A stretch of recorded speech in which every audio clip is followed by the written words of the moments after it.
Panoorin niyo kung paano nagbago ang anyo ng isang asong matagal nang nagdusa sa kanyang mahirap na kalagayan. Hello everyone, welcome to my channel. I'm Merly S. Aharol. If you like this video, please like and subscribe. Napansin ko ang kaawa-awang asong ito na halos butot balat na at halos hindi na gumagalaw. Dahil sa awa, sinubukan ko siyang pakainin at napansin kung gusto niyang kumain. Pagkalipas ng ilang araw na pagpapakain sa kanya ay heto na siya.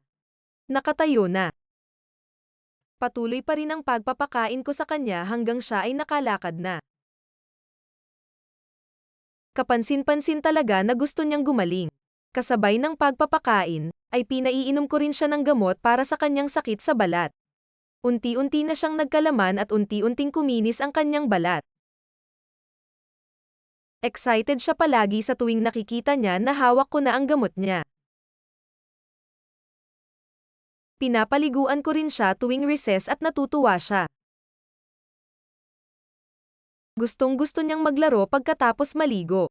Pagulong-gulong siya sa sahig dahil sa tuwa. Unti sa lungguhit unti nang nagbago ang asong noon ay napakalungkot, payat, sakitin at matamlay. Mabuti na lang at napansin ko siya. Kung hindi, patuloy pa sana ang paghihirap niya. Nagtitiis sa sakit at gutom. Bago kami umuwi galing sa paaralan ay binibigyan ko siya ng tinapay. Pinapakain ko muna siya bago ako umuwi ng bahay. Kinabukasan pa kasi ng recess siya muling makakakain. Tinatago niya ang ibang tinapay at para makasiguro na walang makakakain nito ay binabaon niya ito sa lupa. Tinitiyak niyang walang ibang asong nakakakita sa itinatago niya para may pang-almusal siya kinabukasan. Nabuntis siya noong siya'y ganap ng gumaling kaya naisipan kong dalhin na lang siya sa bahay para hindi na rin kami mahihirapan sa pagpapakain sa kanya tuwing walang pasok. Sa recess at pananghalian ko lang kasi siya napapakain at binibigyan ng tinapay sa hapon.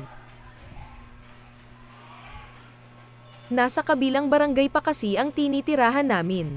Doon ko ipinapatuloy ang pag-aalaga sa kanya. Tinatawag nga namin siyang Nicola.